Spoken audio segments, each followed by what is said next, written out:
சியா பட்குணத்தின் வரிகளிலிருந்து. உங்களையே நம்பி உங்க பின்னால எதையும் யோசிக்காம நடந்து வரும்போது பாதை இருட்டானா கூட உங்க கரம் பிடித்து பலம் வரலாம்னு யோசிக்கிற ஒரு மனுஷன் அப்படியே நடுத்தருவுல விட்டுட்டு போகும்போது அவங்க மொத்த வாழ்க்கையே இருட்டாகிடும்.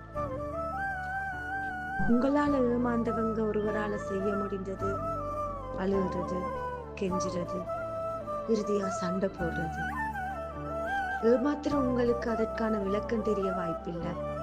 அன்பின் வெளிப்பாடே அத்தனையும். அதன் பின்னும் அவ அன்பு தோற்றுவிட்டது என்பதை உறுதிப்படுத்துவதுதான் அவங்களோட அமைதி. அதை யாருக்கும் கொடுக்காதீங்க. ஆழ்கடலில் தோன்றும் நிலநடுக்கத்தை விட கொடியது தனக்குத்தானே ஏற்படுத்திக்கின்ற அமைதி. ஒருத்தங்களை நம்ப வச்சு அவங்கள அள வைக்கிறது எல்லாம் வீரம் இல்லை. ஒருத்தருடைய நம்பிக்கைக்கு துரோகம் பண்ணிட்டு இன்னைக்கு வேணுமென்றா உங்க லைஃப் பெட்டர் லைஃபா இருக்கலாம். ஆனா அதே போல துரோகத்தின் கொடுமைய கர்மா உங்ககிட்ட கூட்டிட்டு வரும். அந்த பக்கங்களை கடக்க முடியாம தவிக்கும் போது புரியும் அதன் வலிகளும் ஆழமும்.